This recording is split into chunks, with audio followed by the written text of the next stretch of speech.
कृष्णा, याच अग्नीच्या साक्षीनं तुझ्यासोबत 7 फेर घेऊन मी हे नातं जोडलं होतं ना.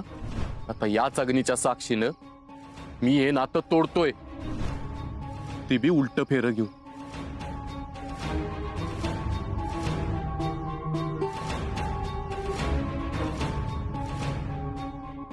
बघ कृष्णा, आपल्या नात्याची चिता जळतीये, त्याचे अंत्यसंस्कार पार पाडले मी. आज आपलं नातं संपलं. कृष्णा, तुझा आणि माझा संबंध इथंच कायमचा संपला. आणि तुला शपथ आहे माझी, परत जर माझ्या घरात पाऊल ठेवशील तर माझं मेलेलं तोंड बघशील.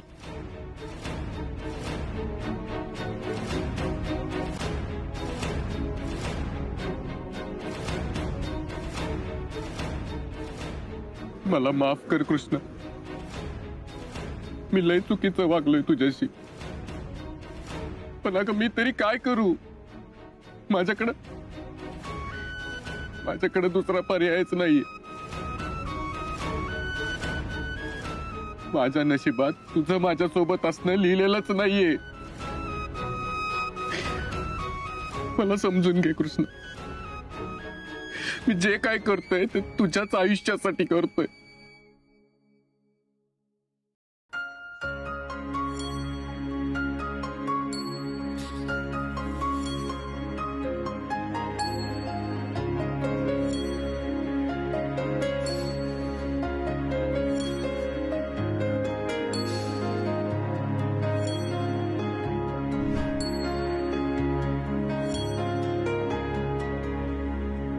उसवले धागे, उसवले धागे कसे कधी सैल झाली गाठ.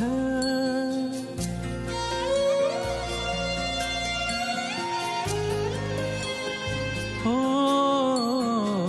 उसवले धागे कसे कधी सैल झाली गाठ.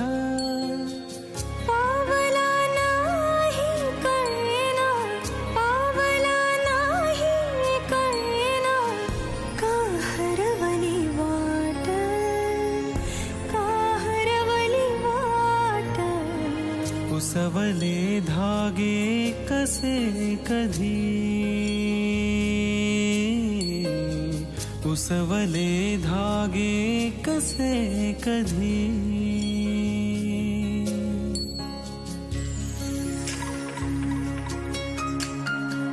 का किनारे फितूर झाले वादळाला ऐनवेळी, कोणत्याही चाहुली विण काशी स्वप्ने बुडाली. मागण्या धार उरला एकही न काठ.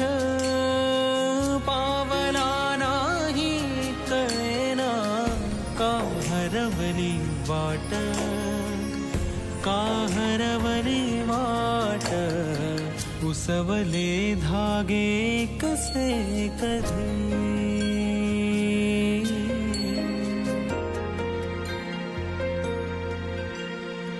सावली म्हटली तरीही भावना असती तिला, सोबतीची आस वेडी काजून लागे मला. गुंतणी माझी सरेना, गुंतणी माझी सरेना, तू फिरवली पाठ. पावला नाही कळेना का हरवली वाट, का हरवली वाट. उसवले धागे कसे कधी.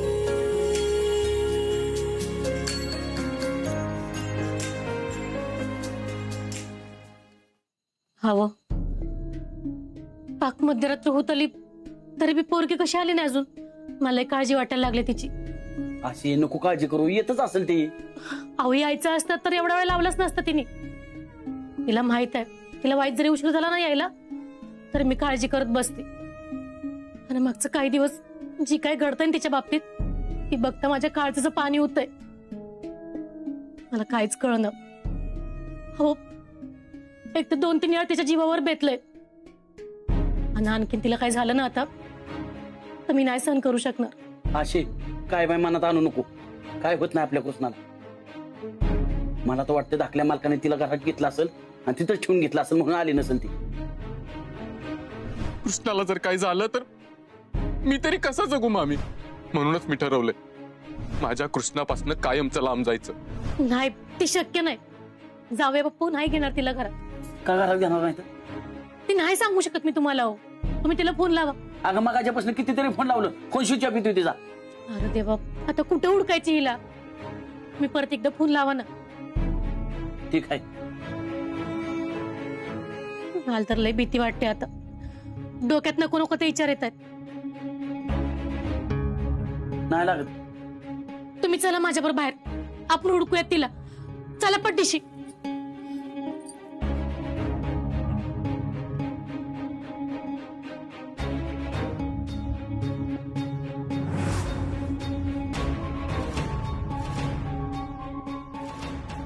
कृष्णा अगं ही चुकाट्याचं हिथं काय बसली रात चेरीचं. चल घरात. चल बाय. हो, पोरगी फनफनले तापाने. लईच ताप आहे अंगात. अयो ईश त्याचं जसं चटकं बसावं तर चटकं बसतात या.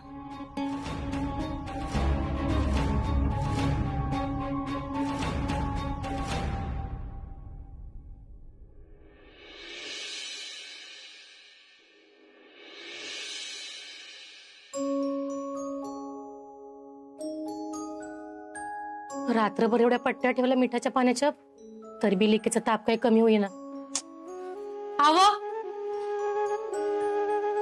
अहो, कृष्णीचा ताप वाईस बी कमी नाही झालाय. तरी रातभर मी तिच्या डोक्यावर मिठाच्या पाण्याच्या पट्ट्या ठेवत होते तरी बी ताप कमी नाहीये. मला तर तिची लई काळजी वाटायला लागले बघा. तुम्ही एक काम करा, जाऊन डॉक्टर्सने घेऊन या. होय घेऊन येत तुम्ही. का असं करायचं? तिलाच घेऊन जाऊ. गरज पडली तर लगेच ऍडमिट पण करता येईल. अहो नाही नको. तिची अवस्था बघितलीत का कशी झाली आहे ती. तुम्ही एक काम करा, आधी डॉक्टर्सने घेऊन या. मग ते म्हणले ऍडमिट करावं लागेल तर बघू काय करायचं ती. हा ठीक आहे. तू तिच्यावर लक्ष ठेव. वय. अगं उठून कशा पायी बसलीस. व्हायचा आराम करायचा ना ग कृष्णे. हा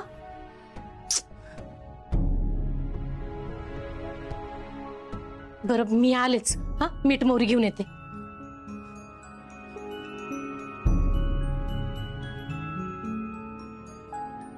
कोणाची दृष्ट लागली माझ्या लेकीला काय माहित. आल्या गेल्याची, घरातल्यांची, बाहेरच्यांची, भूताखेताची, कुणाची नजर नको लागायला माझ्या लेकीला.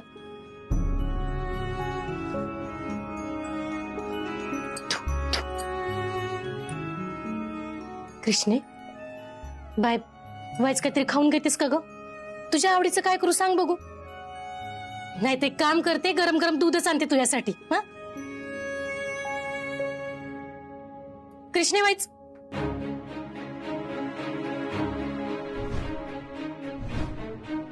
कुठे गेली पोरगी. कृष्णे कृष्णे कुठे गेली पोरगी. एक तेवढे तापानं फनफनले आणि कृष्णे.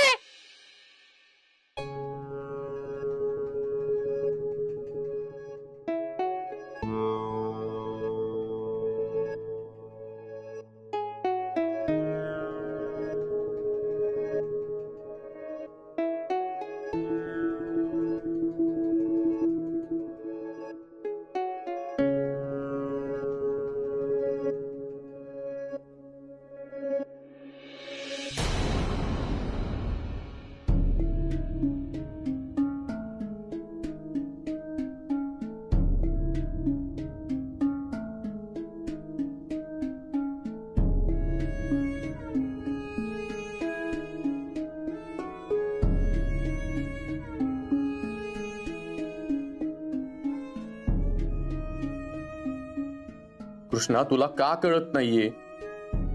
तू का परत परत इथं येतेस. तू निघून जा माझ्या आयुष्यातनं. जोपर्यंत तू मला स्वीकारत नाहीस मी तुझ्याशिवाय जगू शकत नाही. हे तुला कळत नाही. तोपर्यंत मी माझा सगळा स्वाभिमान खाण ठेवून परत परत इथे येत राहीन राया. माझ्या मरणापेक्षा माझ्यासाठी आपलं नातं जास्त महत्वाचं आहे. तुझ्यासोबत जगलेच नाही, राशी पण मरूनच जाईन हे का कळत नाहीये तुला राया?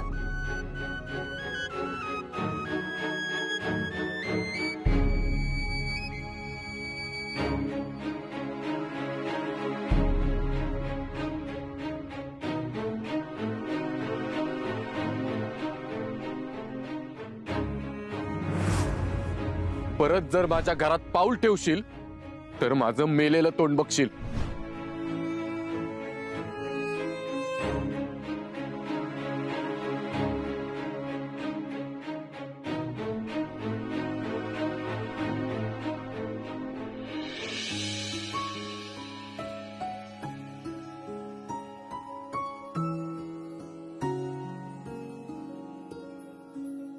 तुला कसं समजवू कृष्णा?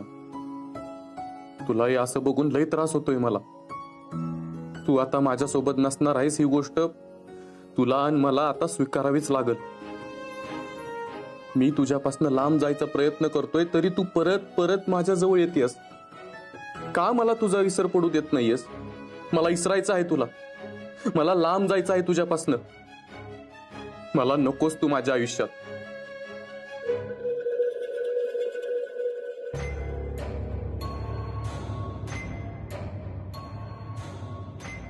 राया, बरं झालं तू उठलास. हे बघ, मी तुझ्यासाठी छान चहा घेऊन आले. गरम गरम पिऊन घे, बरं वाटेल. राया, राया, तू का आलीस इथं? चहा घेऊन आले तुझ्यासाठी. कसल्या विचारात हरवला होतास रे? नाही, कसला नाही. आता असं वागणार ना तू माझ्याशी? अरे मैत्रीण आहे मी तुझी, मला तुझे हाल बघवत नाहीत रे. बघ जरा स्वतःकडे, काय करून घेतले स्वतःच. नक्की काय झालंय रे तुझ्यात आणि कृष्णात? सांग मला. हे बघ, मी तुला काहीतरी मदत करू शकेन ना म्हणून विचारते. काय नाही झालं. अरे राया, खोटं बोलू नकोस माझ्याशी. काहीच झालं नसतं तर तू एवढा मोठा निर्णय घेतला नसतास. कृष्णाला सोडायला इतक्या सहजासहजी तयार झालाच नसतास. मी ओळखते ना तुला. राया, सांग मला. हे बघ, तू माझ्यावर विश्वास ठेवू शकतोस. मी कोणालाच काहीच सांगणार नाही. तू तुझं मन मोकळं करू शकतोस राया. हे बघ, तुझं दुःख हलकं व्हावं म्हणूनच मी विचारते. मला नाही कुणाकडे हलकं करायचं माझं दुःख, आणि माझं दुःख कुणाला कळणार बी नाही. एवढं सहजासहजी हलकं होणारातलं नाही ते. अरे तू प्रयत्न तरी करून बघ. मला तुला धीर द्यायचे तरी कामी येऊ दे. राया, मी तुला आत्ता सावरू नाही शकले तर मैत्रीण म्हणून काय उपयोग रे माझा? राया, मी तू या दुःखातून बाहेर यावं त्यासाठी तू म्हणशील ते करायला तयार आहे. तू फक्त सांग मला.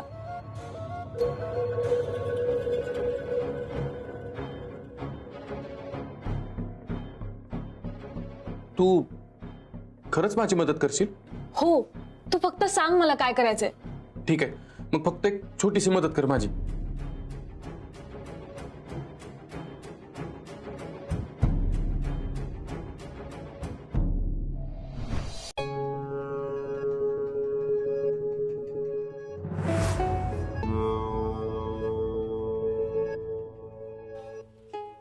कृष्णा, अगं इथे काय करतेस? अशी आश्रितासारखी का उभी आहेस? चल आज. अंतरा, माझा हात सोड. अगं, असं काय बोलतेस तू? ह्या घरची सून आहेस तू. हा, आता या घरातले तुला तो मान देत नाहीत ती गोष्ट वेगळी. अगं पण बाहेरच्या कोणी बघितलं तर काय बोलतील लोक? काय वाटेल लोकांना? लोकांना काय वाटतं ह्यापेक्षा रायाला काय वाटतं ही जास्त महत्वाचं आहे माझ्यासाठी. आणि मी घरात आलेले रायाला आवडणार नाही हे मला माहित आहे.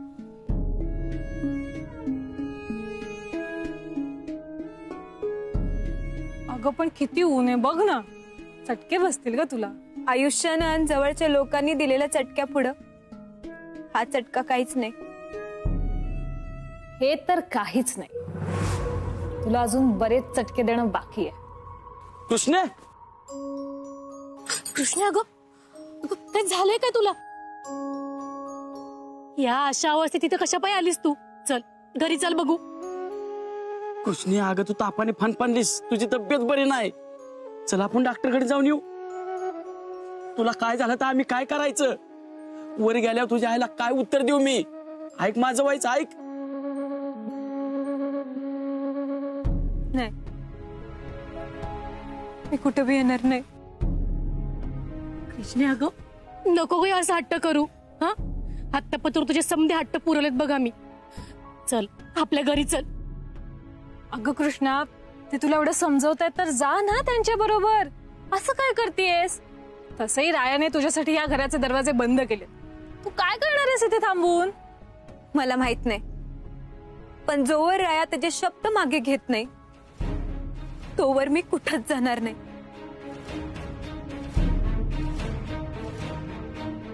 मग माझा जीव गेला तरी चालेल.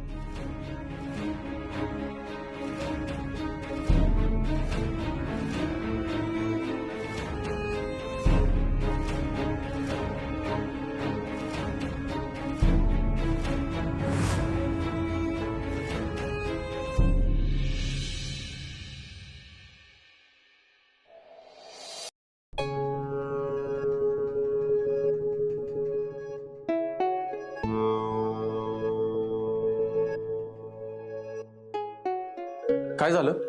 बोललीस का तू कृष्णाशी? मी खूप समजवलं राया, पण ती ऐकायलाच तयार नाहीये. हट्टालाच पेटलीये. जोपर्यंत तू तिला भेटणार नाही तोपर्यंत ती काहीच खाणार नाही असं म्हणते. मग तिचा जीव गेला तरी ती मागे हटणार नाही. तर आधीच तिची तब्येत एवढी बिघडलीये, त्यात ती असं वागतेय. मला कळतच नाही रे, काय करावं? एक मिनिट, तब्येत बिघडली म्हणजे काय झालंय तिला? म्हणजे तुला माहित नाही?